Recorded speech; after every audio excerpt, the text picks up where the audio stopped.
안녕하십니까, 법우님들. 오늘 아침 거울을 보시면서 어떤 생각이 드셨습니까? 혹시 오늘도 저 사람과 마주치면 어쩌나 불안하지는 않으셨습니까? 아니면 어제 나눴던 그 말이 자꾸 떠올라 가슴이 답답하지는 않으셨습니까? 우리는 매일 아침 눈을 뜨면서부터 수많은 생각들과 마주합니다. 기쁜 생각, 슬픈 생각, 화나는 생각, 걱정스러운 생각들이 끊임없이 일어납니다. 그런데 보살님들, 이 모든 생각들이 어디에서 시작되는지 생각해 보신 적 있으십니까? 왜 어떤 날은 세상이 아름답게 보이고 어떤 날은 모든 것이 힘들게만 느껴지는 걸까요? 똑같은 사람을 만나도 어제는 반갑고 오늘은 불편한 이유가 무엇일까요?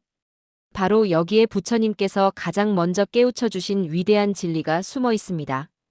2500년 전 부처님께서는 보리수 아래에서 큰 깨달음을 얻으신 후 첫 번째로 법구경을 통해 이 진리를 전하셨습니다. 그 첫 구절이 바로 모든 불법의 시작이자 핵심입니다. 마음이 모든 것의 주인이라는 진리입니다. 오늘 이 시간 부처님의 첫 가르침이 담긴 법구경의 핵심을 통해 우리 삶을 완전히 바꿀 수 있는 4가지 깨달음을 함께 나누고자 합니다.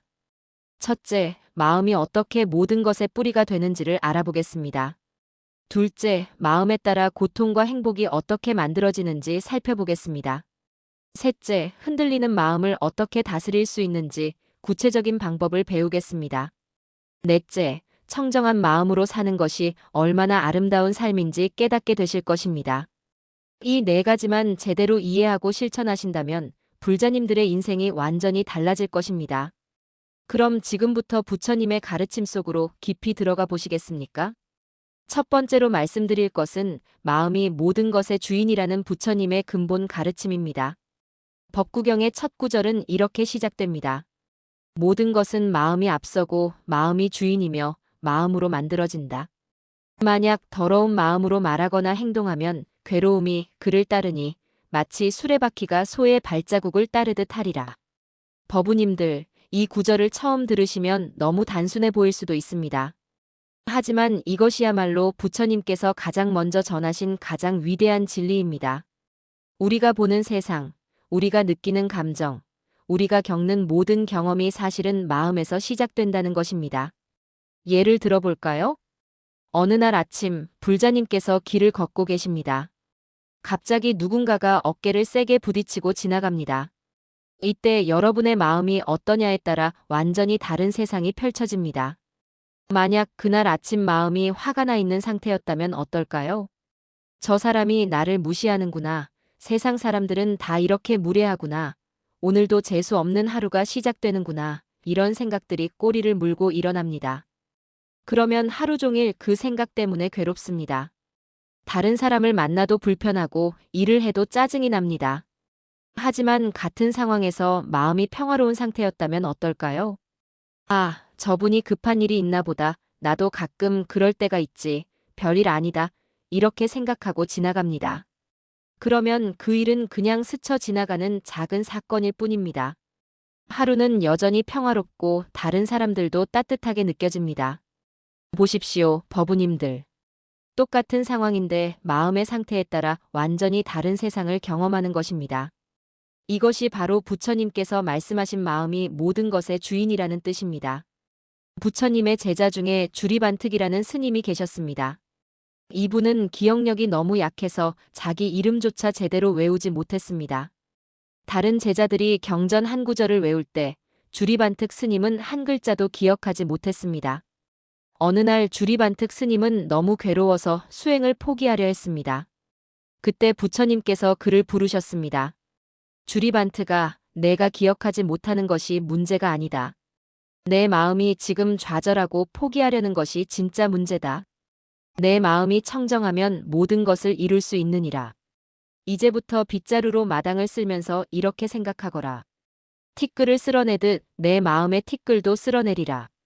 주리반특 스님은 부처님 말씀대로 매일 마당을 쓸면서 마음의 티끌을 닦아냈습니다.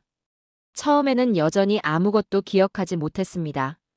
하지만 그는 포기하지 않고 오직 마음을 청정하게 하는 것에만 집중했습니다. 몇 년이 지나자 놀라운 일이 일어났습니다. 주리반특 스님이 깨달음을 얻은 것입니다. 그는 뛰어난 지혜를 얻어 수많은 제자들을 가르치는 큰 스승이 되었습니다. 무엇이 그를 변화시켰을까요? 바로 마음을 바꾼 것입니다.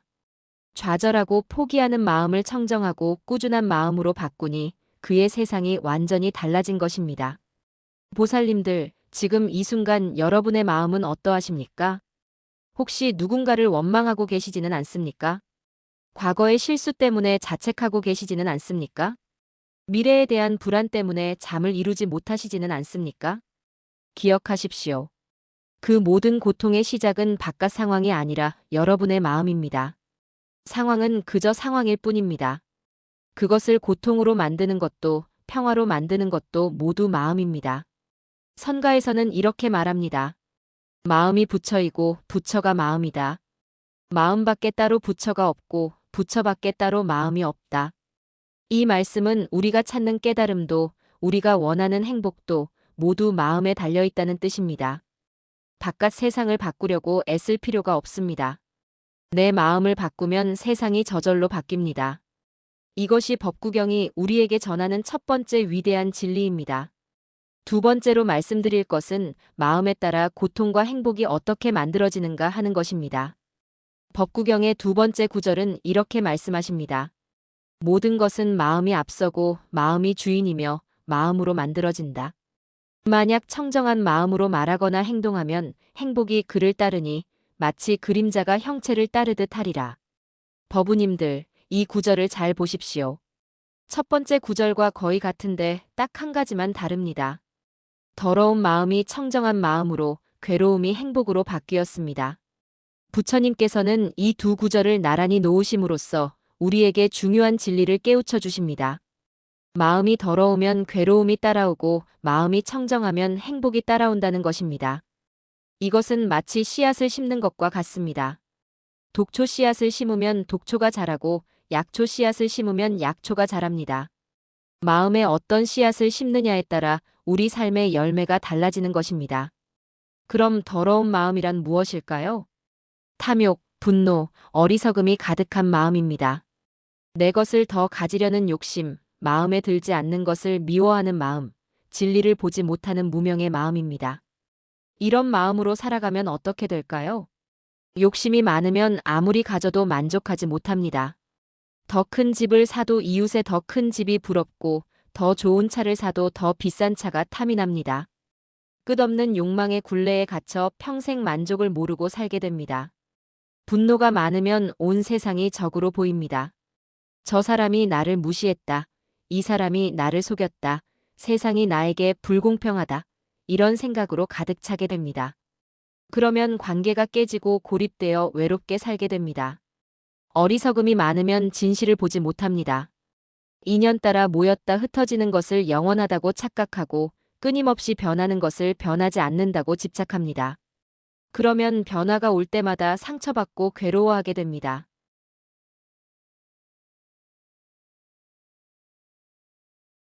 부처님 당시 앙굴리말라라는 사람이 있었습니다.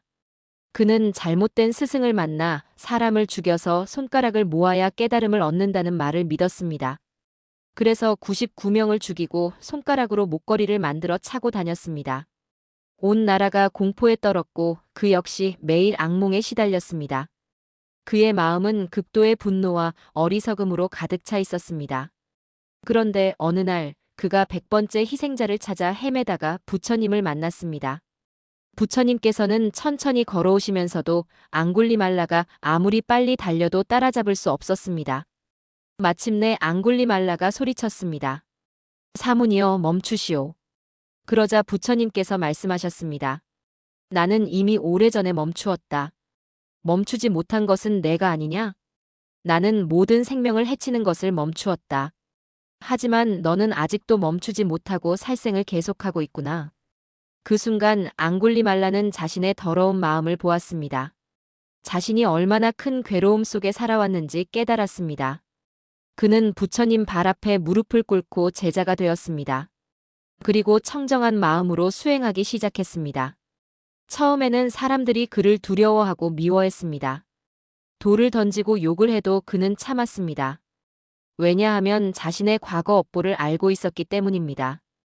하지만 그의 마음이 진정으로 청정해지자 놀라운 일이 일어났습니다. 그가 지나가는 마을마다 평화가 찾아왔습니다. 그의 축복을 받은 산모들은 순산했습니다. 사람들은 서서히 그를 존경하게 되었습니다. 마침내 앙골리말라는 아라한의 경지에 이르렀습니다. 무엇이 그를 변화시켰습니까? 더러운 마음을 청정한 마음으로 바꾼 것입니다. 그러자 지옥 같던 그의 삶이 천국으로 바뀐 것입니다. 보살님들, 우리도 마찬가지입니다.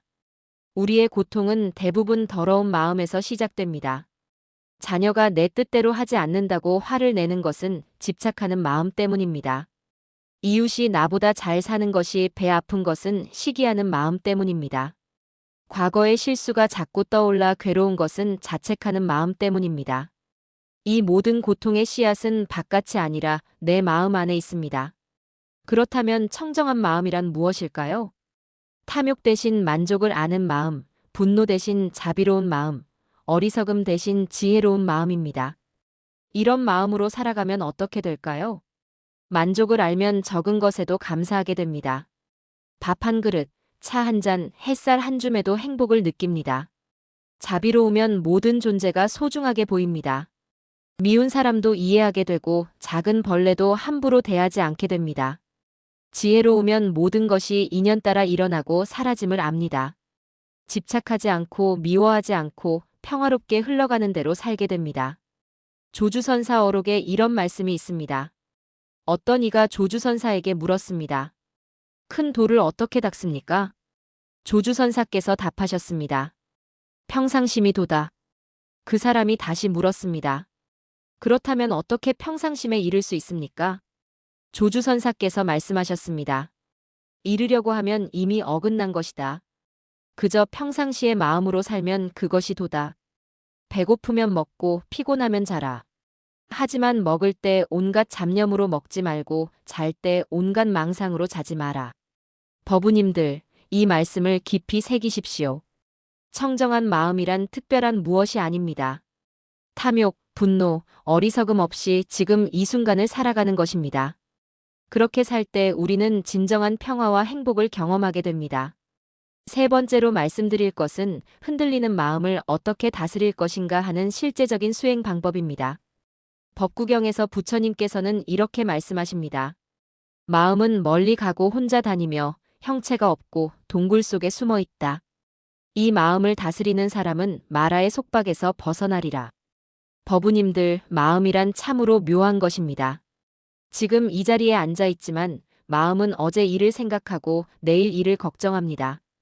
집에 있어도 마음은 다른 곳으로 달아나고 사람과 대화를 하면서도 마음은 딴 생각을 합니다. 마음은 눈에 보이지 않지만 우리 삶을 완전히 지배합니다. 그래서 부처님께서는 마음을 동굴 속에 숨어 있다고 표현하신 것입니다. 그렇다면 이 변덕스러운 마음을 어떻게 다스릴 수 있을까요? 부처님께서 알려주신 방법은 간단하지만 강력합니다. 바로 알아차림입니다. 매 순간 내 마음이 어디로 가는지 알아차리는 것입니다. 구체적으로 어떻게 하는지 말씀드리겠습니다. 첫째, 호흡 관찰입니다. 지금 이 순간 편안하게 앉으십시오. 눈을 감거나 반쯤 뜨셔도 좋습니다. 그리고 자신의 숨을 지켜보십시오. 들숨이 들어올 때 들숨을 알고 날숨이 나갈 때 날숨을 압니다. 억지로 숨을 조절하지 마십시오. 그저 자연스럽게 흐르는 숨을 바라보기만 하면 됩니다.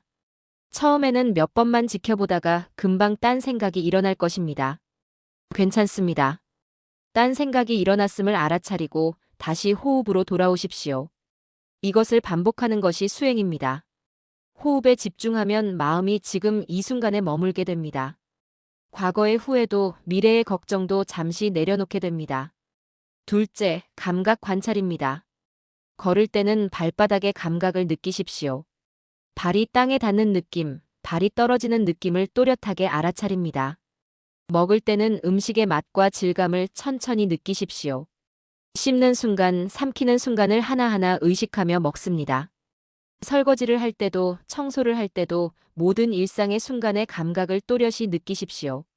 그러면 마음이 산만하게 흩어지지 않고 지금 여기에 머물게 됩니다. 셋째, 감정 관찰입니다. 화가 날 때, 슬플 때, 기쁠 때 그 감정을 있는 그대로 바라보십시오. 아, 지금 내 안에 화가 일어나는구나. 아, 지금 내 안에 슬픔이 일어나는구나. 이렇게 알아차리기만 해도 감정에 휩쓸리지 않게 됩니다. 감정을 억누르거나 없애려 하지 마십시오. 그저 있는 그대로 바라보십시오. 구름이 하늘을 지나가듯 감정도 마음을 지나갑니다. 집착하지 않으면 저절로 사라집니다.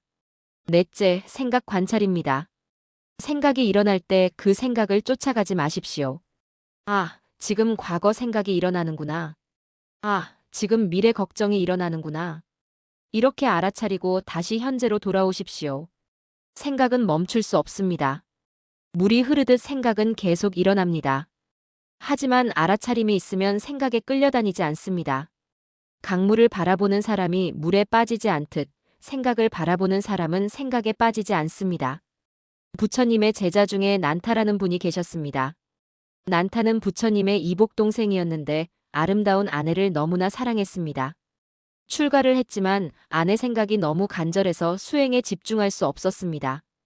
어느 날 부처님께서 난타를 데리고 천상에 가셨습니다. 천상에는 아름다운 천녀들이 있었는데 난타의 아내보다 훨씬 아름다웠습니다. 부처님께서 말씀하셨습니다. 내가 잘 수행하면 죽어서 이곳에 태어나 이 천녀들과 살 수 있느니라. 난타는 천녀들을 만나고 싶은 마음에 열심히 수행했습니다. 하지만 욕망 때문에 수행하니 진정한 평화가 없었습니다. 그러자 부처님께서 이번에는 지옥에 데리고 가셨습니다. 지옥에는 무서운 고통이 가득했는데 한 가마솥만 비어 있었습니다. 난타가 물었습니다. 저 가마솥은 왜 비어 있습니까? 지옥의 사자가 답했습니다. 저것은 난타라는 사람을 위한 것이다. 그는 지금 천상의 복을 바라며 수행하는데 그 복이 닿으면 이곳에 떨어질 것이다. 난타는 큰 충격을 받았습니다. 욕망으로 수행하는 것이 결국 고통으로 이어진다는 것을 깨달았습니다. 그는 인간 세계로 돌아와 진정으로 마음을 다스리기 시작했습니다. 천상의 아름다움도 지옥의 두려움도 모두 내려놓았습니다. 오직 지금 이 순간 자신의 마음을 바라보는 수행에만 집중했습니다. 얼마 지나지 않아 난타는 깨달음을 얻었습니다. 그는 부처님께 이렇게 고백했습니다. 세존이시여, 제가 정말 어리석었습니다. 저는 밖에서 행복을 찾으려 했습니다. 하지만 진정한 평화는 제 마음 안에 있었습니다. 마음을 다스리는 것이 가장 큰 행복입니다. 보살님들, 우리도 마찬가지입니다. 우리는 행복을 밖에서 찾으려 합니다. 더 많은 돈, 더 좋은 집, 더 높은 지위를 얻으면 행복할 거라고 생각합니다. 하지만 그것들을 얻어도 마음이 흔들리면 행복하지 않습니다. 반대로 가진 것이 적어도 마음이 평화로우면 행복합니다. 그래서 마음을 다스리는 수행이 가장 중요합니다. 매일 조금씩이라도 좋습니다. 아침에 일어나서 10분 호흡을 관찰하십시오. 밥을 먹을 때 천천히 감각을 느끼며 드십시오. 화가 날 때 잠시 멈추고 그 감정을 바라보십시오. 이렇게 작은 실천들이 쌓이면 마음이 점점 고요해집니다. 흔들리는 마음이 안정되고 산만한 마음이 집중되고 어두운 마음이 밝아집니다. 석가모니 부처님께서도 보리수 아래서 이렇게 수행하셨습니다. 숨을 관찰하고 몸을 관찰하고 감정을 관찰하고 생각을 관찰하셨습니다. 그렇게 마음을 다스리는 수행을 통해 위없는 깨달음을 이루신 것입니다. 우리도 부처님의 발자취를 따라 매일 조금씩 수행한다면 반드시 마음의 평화를 얻을 수 있습니다. 네 번째로 말씀드릴 것은 청정한 마음으로 사는 삶이 얼마나 아름답고 의미 있는가 하는 것입니다. 법구경에서 부처님께서는 이렇게 말씀하십니다. 물방울이 모여 물병을 채우듯 지혜로운 이는 조금씩 선을 쌓아 자신을 선으로 가득 채운다. 또 이렇게도 말씀하십니다. 악을 짓지 말고 선을 받들어 행하며 자기 마음을 청정히 하라. 이것이 모든 부처님의 가르침이다. 법우님들, 이 구절들을 보십시오. 부처님께서는 단순히 마음을 다스리는 것에서 그치지 않으십니다. 그 청정한 마음으로 실제 삶을 어떻게 살 것인가를 가르쳐 주십니다. 청정한 마음으로 산다는 것은 무엇일까요? 매 순간 선을 선택하고 악을 멀리하며 자비와 지혜로 행동하는 것입니다. 첫째, 말을 바르게 하는 것입니다.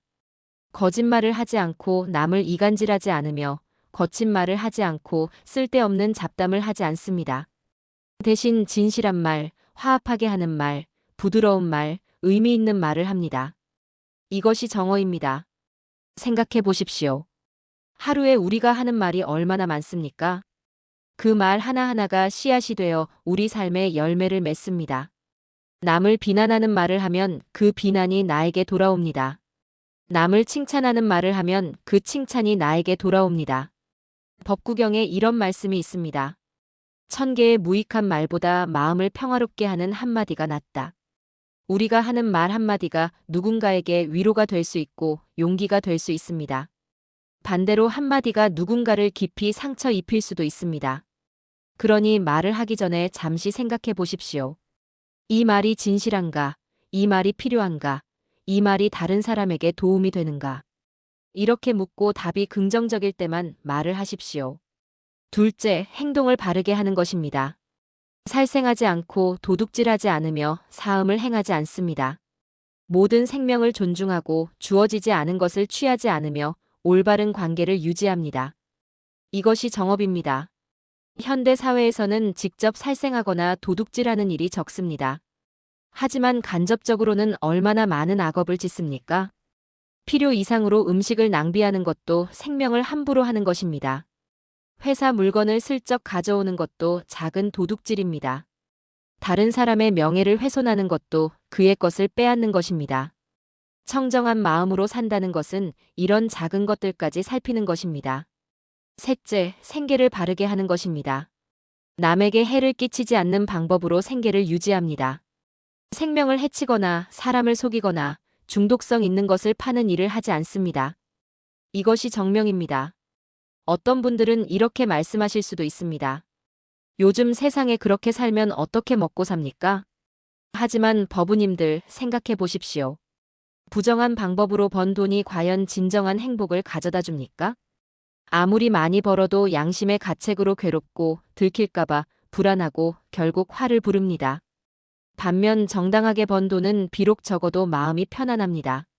당당하게 쓸 수 있고 가족에게도 떳떳합니다. 부처님 당시에 급고독 장자라는 분이 계셨습니다. 그는 엄청난 부자였지만 재산을 모두 정당한 방법으로 모았습니다. 그리고 그 재산을 가난한 사람들을 돕는데 아낌없이 사용했습니다. 어느 날 누군가가 물었습니다. 장자님, 어떻게 그렇게 많은 재산을 기꺼이 나눌 수 있습니까? 급고독 장자가 답했습니다. 내가 가진 것은 내 것이 아니라 잠시 내게 맡겨진 것입니다. 이것을 필요한 사람들과 나누는 것이 당연한 일입니다. 게다가 베풀 때마다 내 마음이 더 풍요로워집니다. 돈을 줄 때보다 마음을 얻을 때가 더 기쁩니다. 그는 평생 청정한 마음으로 살았고 모든 사람의 존경을 받았으며 임종할 때도 평화로웠습니다. 넷째, 관계를 자비롭게 하는 것입니다. 가족에게, 친구에게, 이웃에게, 심지어 나를 미워하는 사람에게까지 자비심을 갖습니다. 이것이 청정한 마음으로 사는 삶의 꽃입니다. 부처님께서는 자비에 대해 이렇게 말씀하셨습니다. 어머니가 외아들을 목숨 바쳐 보호하듯 모든 살아있는 존재에게 그와 같은 무한한 마음을 일으켜야 한다. 온 세상을 향해 무한한 자비심을 일으켜라. 위로, 아래로, 옆으로, 장애 없이, 원한 없이, 적애 없이. 법우님들, 이것이 가능하다고 생각하십니까? 미운 사람에게까지 자비심을 가지는 것이 정말 가능할까요? 부처님께서는 가능하다고 말씀하십니다. 그리고 그 방법까지 가르쳐 주십니다. 어느 날 한 제자가 부처님께 여쭈었습니다. 세존이시여, 저를 늘 괴롭히는 사람이 있습니다. 그 사람을 어떻게 대해야 합니까? 부처님께서 답하셨습니다. 그 사람도 당신처럼 행복하기를 원하고 고통에서 벗어나기를 원한다. 그 사람도 당신처럼 사랑받기를 원하고 이해받기를 원한다. 다만 그 사람은 어리석어서 그것을 얻는 방법을 모를 뿐이다. 그러니 그를 적으로 보지 말고 병든 사람으로 보아라. 의사가 환자를 미워하지 않듯 당신도 그를 미워하지 마라. 그리고 그가 행복하기를 바라는 마음을 일으켜라. 이것이 자비다. 보살님들, 이 말씀을 깊이 새기십시오. 나를 괴롭히는 사람도 사실은 자기 자신의 고통 때문에 괴로워하는 사람입니다. 행복한 사람은 남을 괴롭히지 않습니다. 남을 괴롭히는 사람은 자기 자신이 괴로운 사람입니다. 그렇게 이해하면 미움이 연민으로 바뀝니다. 적이 수행의 스승으로 바뀝니다. 저는 이런 수행을 권해드립니다. 매일 잠들기 전 10분만 시간을 내십시오. 편안하게 앉아서 눈을 감으십시오. 그리고 이렇게 말씀하십시오. 내가 행복하기를, 내가 평화롭기를, 내가 건강하기를. 이렇게 자신에게 자비심을 보낸 후 사랑하는 사람을 떠올리십시오. 그 사람이 행복하기를, 그 사람이 평화롭기를, 그 사람이 건강하기를. 그 다음 중립적인 사람을 떠올리십시오. 길에서 스쳐 지나가는 사람, 가게 주인, 버스 기사. 그들도 행복하기를, 그들도 평화롭기를, 그들도 건강하기를. 마지막으로 어려운 사람을 떠올리십시오. 나를 괴롭혔던 사람, 마음에 들지 않는 사람. 그 사람도 행복하기를, 그 사람도 평화롭기를, 그 사람도 건강하기를. 처음에는 어색하고 억지스러울 것입니다. 하지만 계속하면 진심이 됩니다. 그리고 진심으로 남의 행복을 빌 수 있게 되면 기적이 일어납니다. 미움이 사라지고 마음이 가벼워지며 관계가 변화합니다. 상대가 변하지 않아도 내가 변하니 모든 것이 달라 보입니다. 이것이 청정한 마음으로 사는 삶입니다. 말을 바르게 하고 행동을 바르게 하고 생계를 바르게 하고 관계를 자비롭게 하는 것입니다. 이렇게 살면 자연스럽게 복이 쌓이고 지혜가 자라며 삶이 아름다워집니다. 선가에서는 이렇게 말합니다. 하루를 바르게 살면 하루에 부처요. 평생을 바르게 살면 평생에 부처다. 부처가 되는 것이 먼 곳에 있지 않습니다. 지금 이 순간 청정한 마음으로 바르게 사는 것이 곧 부처의 삶입니다. 사랑하는 법우님들. 오늘 우리는 법구경의 핵심 가르침을 통해 마음의 중요성을 깊이 살펴보았습니다. 이제 4가지를 다시 한번 정리해 보겠습니다. 첫째, 마음이 모든 것의 주인입니다. 우리가 경험하는 세상은 바깥에 있는 것이 아니라 우리 마음이 만들어내는 것입니다. 같은 상황도 마음에 따라 지옥이 될 수도 있고 천국이 될 수도 있습니다. 그러니 바깥 상황을 바꾸려고 애쓰기보다 내 마음을 바꾸는 것이 먼저입니다. 둘째, 마음에 따라 고통과 행복이 만들어집니다. 더러운 마음, 즉 탐욕과 분노와 어리석음으로 살면 괴로움이 따라옵니다. 청정한 마음, 즉 만족과 자비와 지혜로 살면 행복이 따라옵니다. 우리 마음에 어떤 씨앗을 심느냐에 따라 우리 삶의 열매가 결정됩니다. 셋째, 흔들리는 마음을 다스리는 방법이 있습니다. 호흡을 관찰하고 감각을 느끼고 감정을 바라보고 생각을 알아차리는 것입니다. 이렇게 매 순간 마음을 지켜보는 수행을 하면 마음이 점점 고요해지고 평화로워집니다. 넷째, 청정한 마음으로 사는 삶이 진정한 행복입니다. 말을 바르게 하고 행동을 바르게 하고 생계를 바르게 하고 모든 존재에게 자비심을 갖는 것입니다. 이렇게 살 때 우리는 지금 이 순간 부처의 삶을 사는 것입니다. 법우님들, 이 가르침들이 어렵게 느껴지실 수도 있습니다. 하지만 걱정하지 마십시오. 부처님께서도 하루아침에 깨달음을 얻으신 것이 아닙니다. 오랜 세월 수행하시고 무수한 시행착오를 겪으시고 마침내 보리수 아래에서 큰 깨달음을 얻으셨습니다. 우리도 마찬가지입니다. 완벽할 필요는 없습니다. 매일 조금씩 나아지면 됩니다. 오늘 한 번 화를 덜 내고 내일 한 번 더 자비로운 말을 하고 모레 한 번 더 호흡을 관찰하면 됩니다. 이런 작은 실천들이 쌓이고 쌓이면 어느 날 문득 깨닫게 됩니다. 아, 내 마음이 달라졌구나. 예전 같으면 화났을 일에 화가 나지 않는구나. 예전 같으면 괴로웠을 일이 괴롭지 않구나. 그때 여러분은 알게 될 것입니다. 마음을 바꾸는 것이 얼마나 큰 힘을 가졌는지를. 부처님께서 법구경 마지막 개송에서 이렇게 말씀하셨습니다. 스스로 자신을 섬으로 삼고 스스로 자신을 의지처로 삼아라. 다른 것을 의지처로 삼지 말라. 법을 섬으로 삼고 법을 의지처로 삼아라. 다른 것을 의지처로 삼지 말라. 이 말씀의 뜻은 무엇일까요? 결국 우리를 구원할 수 있는 것은 우리 자신뿐이라는 것입니다. 아무리 훌륭한 스승도 아무리 신령한 부처님도 우리 대신 수행해 줄 수는 없습니다. 우리 스스로 마음을 일으켜 실천해야 합니다. 그것이 바로 자신을 섬으로 삼는다는 뜻입니다. 그리고 법을 섬으로 삼는다는 것은 부처님의 가르침을 따라 살라는 것입니다. 세상에 헛된 것들을 좇지 말고 영원한 진리를 따르라는 것입니다. 보살님들, 오늘 이 가르침이 여러분의 마음에 씨앗이 되기를 바랍니다. 작은 씨앗이지만 잘 가꾸면 큰 나무가 됩니다. 그 나무 아래에서 여러분과 여러분이 사랑하는 모든 이들이 쉴 수 있기를 바랍니다. 만약 오늘 말씀이 도움이 되셨다면 좋아요를 눌러주시고 댓글로 여러분의 생각을 나눠주십시오. 여러분의 수행 경험도 함께 나누어 주시면 다른 법우님들께도 큰 도움이 될 것입니다. 그리고 구독과 알림 설정도 부탁드립니다. 앞으로도 부처님의 가르침을 현대의 언어로 쉽게 전하는 영상들을 계속 올리겠습니다. 마지막으로 함께 회향하겠습니다. 오늘 이 법문을 통해 쌓인 공덕이 있다면 그 공덕을 모든 중생과 함께 나눕니다. 이 세상 모든 존재가 고통에서 벗어나기를. 이 세상 모든 존재가 진정한 행복을 얻기를. 이 세상 모든 존재가 청정한 마음으로 살아가기를. 이 세상 모든 존재가 부처의 지혜를 깨닫기를. 나무 아미타불 관세음보살. 법우님들, 오늘도 평화로운 하루 되십시오. 건강하시고 행복하십시오. 다음 시간에 또 만나 뵙겠습니다. 감사합니다.